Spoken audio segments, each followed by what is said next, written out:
Tahun 2019 itu pendapatan asli daerah ya PAD di luar daripada BLUD itu sekitar ya hampir 100 miliar lebih sedikit ya.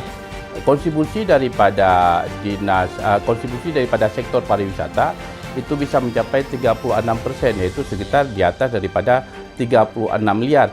Yang paling penting ya, ini yang saya ingin sampaikan ya. Kalau orang datang ramai ke Banda Aceh, tentu orang yang berwisata itu bawa uang. Nggak mungkin nggak bawa uang dia. Assalamualaikum warahmatullahi wabarakatuh. Waalaikumsalam warahmatullahi wabarakatuh. Para pemirsa, Kamis 3 Desember 2020, AcehMac.com dalam program Pehtime yang ke-31. Para saudara sekalian, hari ini narasumber kita adalah Bapak Iskandar Esos. Beliau adalah Kepala Dinas Pariwisata Kota Banda Aceh. Hari ini sesuai dengan narasumber kita, maka kita mengambil tema pada hari ini adalah harapan pengembangan pariwisata Kota Banda Aceh di tengah pandemi COVID-19. Yeah. Ini Pak Is, judul kita hari ini. Ini khusus hari ini saya mengangkat tentang kepariwisataan di Banda Aceh. Benar. Kebetulan sudah akhir tahun ini. Iya, benar. Oke Pak Is, saya ingin tahu dulu ini yang pertama sekali bahwa setiap sesuatu yang berkembang pasti perkembangan pasti ada kendala. Iya. Nah, apa kira-kira kendala pengembangan wisata kita di saat pandemi ini? Iya, kalau kita flashback ke belakang ya, memang kita melihat perkembangan pariwisata Kota Banda Aceh dari tahun ke tahun ya terus membaik ya. Ini ditunjukkan dengan banyak meningkatnya kunjungan wisata ke Banda Aceh.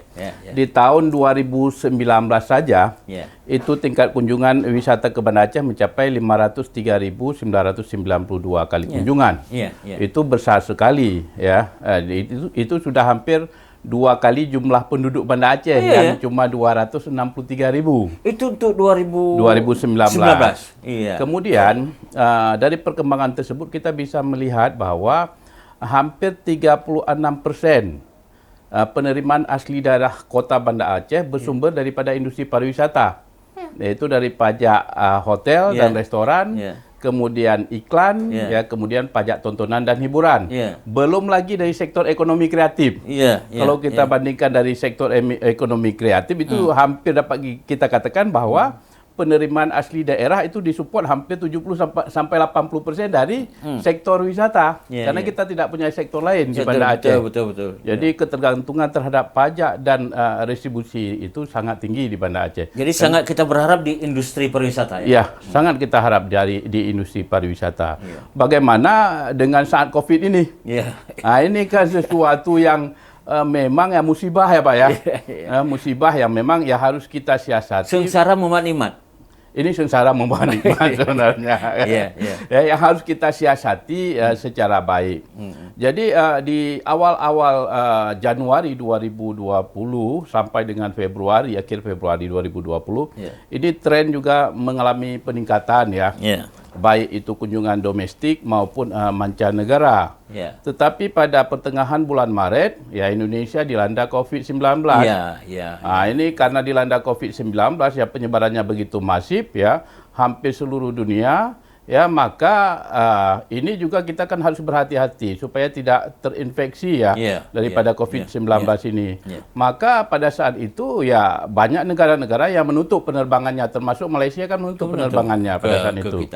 Yang satu hari biasanya 3 sampai 4 kali penerbangan, ya sama sekali tidak ada sampai saat ini. Dan juga hotel-hotel itu ya pada tutup pada pertengahan Maret, mereka tutup ya, dan hampir sama sekali di sektor industri pariwisata terutama hotel tidak ada kegiatan. Dan karyawan dan karyawatinya juga dirumahkan. Ada beberapa hotel memang membuka ya, tetapi ya tidak ada kunjungan. Lebih 70% hotel, penghuni hotel tutup. Tutup semua.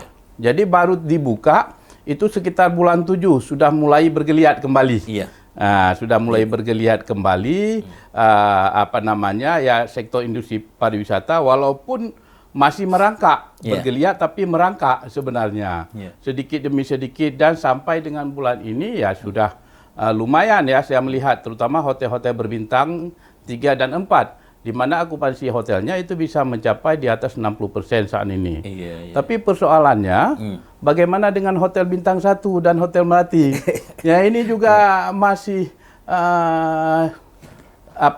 terkendala saya lihat ya, karena rata-rata ya pengunjung ya baik turis domestik maupun turis domestik mereka akan mencari hotel-hotel yang tangguh, yang kira-kira pada saat mereka menginap ada jaminan tidak terkontaminasi atau terinfeksi daripada virus corona. Kalau dulu ya orang mencari tempat wisata itu adalah tempat yang aman dan bersih.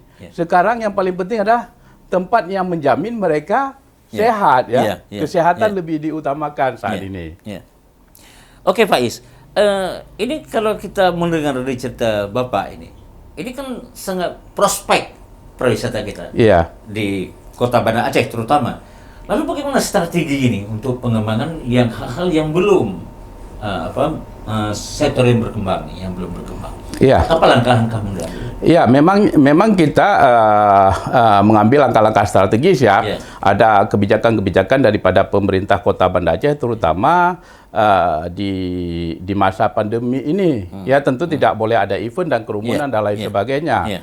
Jadi di masa pandemi ini ya pemerintah kota, terutama melalui Dinas Pariwisata, ya terus melakukan yaitu semacam revitalisasi dan rehabilitasi beberapa objek wisata yang ada di Kota Banda Aceh. Seperti ya PLTD Apung, bot di atas rumah, kemudian beberapa taman wisata yang ada di Kota Banda Aceh, dengan harapan nantinya pasca daripada COVID ini, ya masyarakat yang datang ke Banda Aceh akan mendapatkan pelayanan objek wisata yang lebih baik. Jadi dari sisi waktu juga menguntungkan ini sebetulnya. Ya, sebenarnya bisa untuk rehab. Iya, betul. Ya selama ini kan agak jarang kita lakukan karena pada saat kita lakukan rehabilitasi, revitalisasi, ini kadang-kadang ya bersamaan dengan pengunjung ataupun wisatawan. Tapi saat inilah ya kita melakukan hal tersebut ya. Di lain pihak juga ya supaya Banda Aceh juga masih diingat dan dikenal, kita terus melakukan promosi-promosi melalui media digital, karena bagaimanapun tidak ada yang perang yang tidak akan selesai. Begitu juga pandemi ini pasti akan selesai. Ya tentu habit daripada manusia pada saat dia terkurung sudah sangat lama, pada saat nanti ada waktu dia bisa bebas, maka tentu dia akan cari tempat-tempat yang bisa menyenangkan mereka. Oke, Pak Iskandar, para pemirsa, kita sudah mendengar nih bagaimana penjelasan Pak Kepala Dinas Pariwisata Kota Banda Aceh yang selama ini semacam kita tidak tahu apa saja yang sudah dibuat. Ternyata hari ini kita setelah mendengar ini terbuka wawasan kita, terbuka pikiran kita bahwa Dinas Pariwisata juga sangat berpotensi untuk PAD Kota Banda Aceh. Nah, lalu kita tanya sekarang kelanjutannya, Pak Is, ini destinasi kita di Kota Banda Aceh. Kira-kira apa saja nih yang belum tergarap optimal? Iya, kalau kita melihat destinasi kita, ya memang banyak destinasi, tetapi ya ke depan kita juga harus melihat bahwa kita terus mengembangkan objek-objek destinasi wisata yang ada di Kota Banda Aceh. Kalau sekarang mungkin ikonnya masih Masjid Raya, kita harapkan ke depan ada pembangunan ikon lain. Jadi jangan cuma satu ya. Memang saat ini yang sangat potensi kita garap untuk menambah ya sumber pendapatan daerah, terutama dari segi pajak dan retribusi ya tentunya dari beberapa objek wisata indoor seperti PLTD Apung, bot di atas rumah. Ini sangat potensi, dan oleh karena itu ya kami saat ini ya sedang menggodok semacam UPTD daripada Dinas Pariwisata terhadap beberapa objek wisata yang sangat potensi. Itu di mana lokasinya, Pak Is? Kalau PLTD Apung itu lokasinya adalah di kawasan Punge Blangcut, dan satu lagi adalah di Lampulo. Karena selama ini objek-objek tersebut ya sudah diserahkan kepada pemerintah Kota Banda Aceh, yang sebelumnya memang itu dikelola oleh Kementerian Energi dan Sumber Daya Manusia. Tapi mereka sekarang sudah limpahkan kepada kita. Saya rasa ini sangat berpotensi untuk mendatangkan sumber PAD bagi Kota Banda Aceh. Saat ini kita sedang giat-giatnya menggodok UPTD tersebut. Karena perkiraan kita mungkin bisa akan ada masukan ya sekitar antara 1 sampai 1,5. Ini berdasarkan daripada jumlah kunjungan wisata kedua tempat tersebut ya. Ini kunjungannya yang paling banyak dari mana, Pak Is? Kunjungan yang paling banyak untuk saat ini selama pandemi ini ya. Kalau dari domestik yang paling banyak dari Medan. Kemudian juga dari Padang dan juga banyak juga dari lokal. Tapi bagaimanapun ya tentu kita harus melakukan perubahan-perubahan terhadap objek destinasi tersebut. Tahun kemarin mereka pergi melihat hal yang sama. Tahun depan kalau bisa ada perubahan sehingga ada ketertarikan daripada. Artinya dengan destinasi ini juga Bapak membuat event untuk mendongkrak pariwisata lokal ini. Ya, benar sekali. Itu event apa saja, Pak Is? Ya, benar sekali. Jadi saat ini ya Pak ya, walaupun tidak ada event-event yang sifatnya keramaian yang besar, tetapi juga kadang-kadang untuk memenuhi harapan daripada pengunjung ya di masa pandemi ini, kita juga membuat event-event kecil. Misalnya pada Sabtu Minggu ya kadang-kadang ya kita membuat semacam tari-tarian. Jadi pengunjung ini ya senang ya. Walaupun yang mengunjungi mungkin tidak sebesar pada saat sebelum pandemi. Apalagi mereka kita batasi dengan ketat, yaitu harus mengikuti protokol kesehatan. Kalau dulunya sekali masuk bisa mencapai 300 orang, sekarang ya cuma 100 orang. Nanti antrian dan masuk yang lain lagi. Agak lebih sedikit. Lebih sedikit. Oke Pak Is, ini menarik nih. Tapi saya ingin bertanya tentang Perwal Wali Kota ini. Nomor 30 tahun 2009 tentang tugas dan tupoksi dari Dinas Besar. Ini kalau cerita Pak Is, ini menarik ini, seolah-olah sudah tercover dari Perwal ini. Ada tanggapan Pak Is? Iya, memang kan dari Perwal itu diharapkan kita juga bisa mewujudkan pariwisata yang berorientasi kepada syariah ya. Tentu core daripada pariwisata Kota Banda Aceh ini adalah pariwisata yang Islami. Ini yang selalu kita tekankan. Kita tekankan supaya ya tempat-tempat objek wisata ini ya memenuhilah persyaratan yang sudah ditetapkan. Paling tidak tempat objek wisata ini juga tersedia toilet, tersedia musala dan lain sebagainya, air bersih yang mencukupi. Ini juga menjadi perhatian daripada kita semua. Kemudian juga kita melihat ya pariwisata selain itu juga dalam hal-hal yang mendukung pariwisata, terutama dari kuliner. Kuliner diharapkan adalah kuliner-kuliner yang memang benar-benar ya halalan Taiban ya. Higienis lah. Higienis ya. Iya, benar sekali. Terus Pak Is, dukungan masyarakat ini stakeholder kan stakeholder ini banyak. Terus dari pihak swasta, dukungan dari swasta gimana itu? Ya, ini kan semata-mata masyarakat tidak mengharapkan hanya peran pemerintah. Iya, benar sekali. Jadi saya melihat ini peran daripada pihak swasta dalam membangun pariwisata di Kota Banda Aceh ini cukup besar ya. Terutama dari segi industri pariwisata, pelaku pariwisata maupun stakeholder lainnya. Kita melihatlah ya, saat ini sudah banyak penginapan yang ada di Banda Aceh, itu ada 82 penginapan baik hotel berbintang maupun melati dan homestay. Ini kan sudah sangat mendukung ya. Kita juga melihat bagaimana peran daripada sektor swasta. Saat ini juga sudah ada investasi mengenai Transmall ya, yang ada di kawasan dekat Ulai Karing lah kita katakan ya. Ini juga merupakan satu pertanda bahwa kita katakan wisata di Banda Aceh ini berkembang dengan pesat. Orang tidak akan menginvestasi kalau tidak ada orang datang ke Banda Aceh. Dan kosong ya. Dan beberapa lagi sebenarnya sudah ada beberapa hotel yang akan dibangun di Banda Aceh. Tapi terkendalanya karena ya mungkin pandemi ini ya. Saya sangat yakin bahwa setelah pandemi ya pariwisata di Kota Banda Aceh akan cukup berkembang nantinya. Sambutan masyarakat sendiri gimana, Pak Is? Saya melihat saat ini sambutan masyarakat sendiri ya mereka juga sangat senang ya. Sangat senang, dan juga mereka juga mengharapkan mungkin ya banyak fasilitas-fasilitas pariwisata yang ada di Banda Aceh sehingga mereka tidak jauh-jauh pergi ke Medan, ke Jakarta dan lain sebagainya apabila memang ada fasilitasnya di sini. Saya tengok masyarakat sangat mendukung. Banyak komunitas-komunitas pariwisata yang ada di Banda Aceh. Banyak sekali saat ini. Apalagi dampak pariwisata itu bisa dirasakan langsung oleh masyarakat kecil, terutama mereka yang bergerak di UMKM. Nah ini. Iya. Saya ingin kembali ke pariwisata syariah nih. Ya. Kira-kira ada nggak kendala ini dari pihak pengunjung kita, wisatawan kita yang datang kemarin dengan sistem syariah kita ini? Ya, kalau kendala mungkin tidak ada ya, karena mereka juga atau keluhan seperti itu. Kalau keluhan mungkin ada nanti dari segi sarana dan prasarana mungkin yang memang harus terus kita benahi ya di sana sini, terutama mungkin parkirnya kan, kemudian ya tempat-tempat apa namanya toilet dan lain sebagainya ini juga terus kita benahi. Tetapi secara umum ya, saya melihat ya mereka juga ya happy, senang datang ke Banda Aceh. Apalagi misalnya dari kawan-kawan dari Malaysia, mereka sangat senang datang ke kota Banda Aceh ini. Karena justru Islami Karena justru Islami. Kemudian dari segi makanan juga sama antara kita dengan mereka. Jadi tidak ada hal-hal yang memang apa namanya membuat mereka ini ya disappointed lah kita katakan ya. Tapi mereka cukup senang, dan apabila juga dibuka penerbangan dari Malaysia ke Aceh misalnya, ini tentu akan ramai juga datang. Akan ramai juga. Faiz, ini stockholder kita untuk pengembangan wisata Kota Banda Aceh. Tentu Banda Aceh tidak berdiri sendiri. Iya, benar sekali. Ini akan didukung oleh stockholder.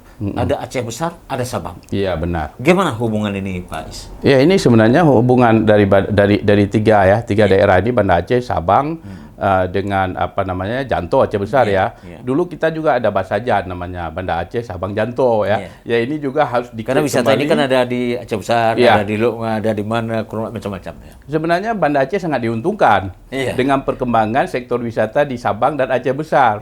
Karena bagaimanapun itu kawan-kawan para wisatawan Nusantara maupun mancanegara ya, mereka tinggalnya di Banda Aceh. Karena mungkin di Aceh Besar masih kekurangan daripada hotel dan lain sebagainya. Kecuali kalau mereka mau menjadi melakukan wisata alam ya, mereka tinggalnya di homestay yang ada di kawasan masyarakat ya. Ini sangat diuntungkan kita, apalagi apabila Sabang terus berkembang ya. Banyak event-event mungkin apabila tidak terjadi pandemi atau pasca pandemi, ini Banda Aceh sangat diuntungkan. Ada nggak event-event yang dalam bentuk kerjasama antara misalnya dengan Sabang seperti itu?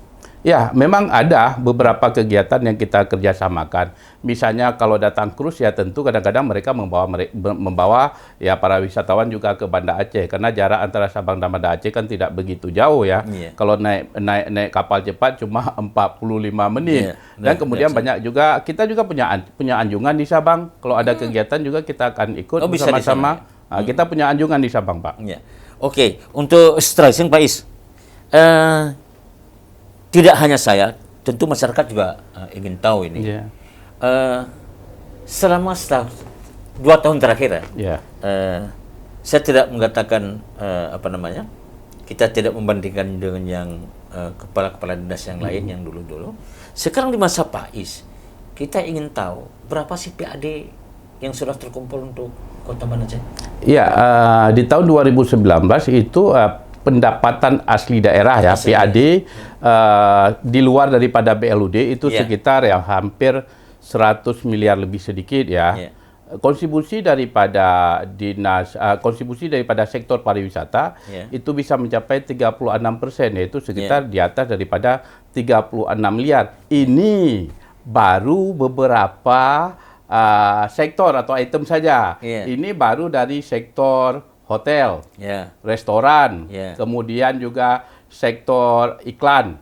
Kemudian satu lagi adalah dari pajak tontonan dan hiburan. Tapi apabila kita bicara masalah kuliner dan lain sebagainya, hampir 80% mungkin itu disupport oleh sektor pariwisata. Kuliner kita katakan, fashion, kemudian aplikasi dan lain sebagainya itu masuk ke subsektor ekonomi kreatif yang memang berkolaborasi atau terintegrasi dengan pariwisata seperti souvenir dan lain sebagainya, sektor pertunjukan dan lain sebagainya ini. Jadi kolaborasi antara Aceh Besar nih dengan Sabang ini betul-betul berjalan dengan baik dan normal ya. Iya, selama ini ya berjalan dengan baik walaupun ya masih ada kekurangan di sana sini ya tentunya ya. Tapi ini terus kita tingkatkan ya, terus kita berkoordinasi ya bersama-sama bagaimana kita saling membenahi tempat pariwisata sehingga kita harapkan kunjungan wisata ke 3 daerah ini akan terus meningkat. Ya tentunya jangan lupa adalah promosi. Karena orang tahu satu tempat itu karena promosi. Kita tahu produk juga karena promosi. Jadi promosi ini merupakan jantungnya sebenarnya daripada pariwisata. Kalau tidak kita promosi, orang tidak tahu daerah kita. Tahu ya. Karena ini bertalian ya. Ya. Oke Pak Is, para pemirsa acehmek.com dalam program kita adalah episode ke-31 acara Peh Time hari ini kita mau berakhir. Untuk itu kita akan tanya ke Pak Iskandar ini, Kepala Dinas Pariwisata Kota Banda Aceh. Yang terakhir sekali adalah kita ingin tahu sesuai dengan judul nih, harapan pengembangan sektor pariwisata di Kota Banda Aceh. Lalu kita mau tanya ke Pak Is, apa harapan beliau, ekspektasi beliau terhadap masyarakat dan stakeholder yang bergerak di sektor pariwisata, industri pariwisata di Banda Aceh. Kita tunggu harapan beliau apa saja, apa yang diharapkan, bagaimana untuk mengembangkan sektor pariwisata. Silakan Pak Is. Ya, benar sekali. Sektor pariwisata ini tidak bisa berdiri sendiri. Tentu harus mendapat dukungan daripada yang lainnya ya. Kita katakanlah ya, dukungan daripada infrastruktur ya. Ini juga harus mendapatkan ya. Kemudian dukungan air bersih dan lain sebagainya. Ini memang sesuatu yang tidak bisa dipisahkan daripada sektor-sektor pariwisata. Di lain pihak kita juga sangat mengharapkan dukungan daripada masyarakat ya. Jadi kita harapkan masyarakat kita juga menjadi masyarakat sadar wisata. Karena bagaimanapun Banda Aceh ini ya tidak ada industri, tidak ada perkebunan, tidak ada pertanian. Yang paling potensi adalah sektor pariwisata. Maka mari sama-sama ya kita coba kembangkan sektor pariwisata ini. Karena di beberapa negara juga sekarang sudah orientasinya ke sektor pariwisata. Karena sektor pariwisata itu adalah sektor yang paling mudah ya, dan menjanjikan dan paling menjanjikan sektor itu. Karena sektor pariwisata ini biasanya langsung memberikan dampak ekonomi kepada masyarakat. Misalnya dari sektor subekonomi kreatif, para kawan-kawan yang bergerak di bidang kuliner ya tentu akan langsung mendapatkan dampak daripada ekonomi kreatif tersebut. Begitu juga kalau kita lakukan pembenahan di kawasan-kawasan wisata, tentu akan ada UMKM yang juga berjualan di situ, kita atur secara baik sehingga mereka juga punya dampak ekonomi. Yang paling penting, ya ini yang saya ingin sampaikan ya. Kalau orang datang ramai ke Banda Aceh, tentu orang yang berwisata itu bawa uang. Nggak mungkin nggak bawa uang dia. Jadi mereka datang, tentu mereka bawa uang ke Banda Aceh. Tentunya mereka membutuhkan pelayanan yang lebih tinggi. Membutuhkan produk. Ini akan membuka tenaga kerja, peluang kerja bagi kita semua. Jadi dengan terbukanya peluang kerja, tentu orang akan mendapatkan pendapatan dan kita bisa menekan angka kemiskinan sehingga rakyat bisa menjadi lebih sejahtera. Saya tidak mendengar dari Pak Is dukungan dari instansi terkait terhadap sektor pariwisata Banda Aceh. Karena di situ ada DKP ya, ada benar sekali. Ada Dinas Pekerjaan Umum itu yang mendukung bagaimana akses ke gimana Pak Is? Iya, sebenarnya saat ini ya hampir semua dinas mendukung sektor pariwisata. Ya, kita tidak bisa berdiri sendiri sebagaimana saya sampaikan tadi. Kita butuh PUPR untuk membuat jalan, membuat drainase. Kita butuh PDAM untuk memasukkan jaringan air dan kita juga butuh dinas kebersihan ya dan pertamanan dalam rangka juga untuk menjaga kebersihan bersama-sama. Ada Perindakop juga, butuh ada UMKM dan lain sebagainya. Oleh karena itu ya saya sangat mengharapkan supaya masyarakat kita ini ya sama-sama mendukung sektor pariwisata. Ya mudah-mudahan dengan majunya sektor pariwisata, rakyat bisa lebih sejahtera nantinya. Amin. Para pemirsa, itulah Peh Time kita bersama Bapak Iskandar. Beliau adalah Kepala Dinas Pariwisata Kota Banda Aceh. Saya Hati Anwar Ibrahim sebagai host di Aceh Peh Time mengucapkan terima kasih. Semoga apa yang telah disampaikan oleh Bapak Iskandar ini menjadi sesuatu yang bermanfaat bagi kita, bagi masyarakat Kota Banda Aceh, bagi pemerintah Kota Banda Aceh, ya tentu bagi pemasukan untuk pendapatan asli daerah kita, sehingga masyarakat kita semakin sejahtera. Amin. Assalamualaikum warahmatullahi wabarakatuh. Terima kasih Pak Iskandar. Waalaikumsalam warahmatullahi wabarakatuh.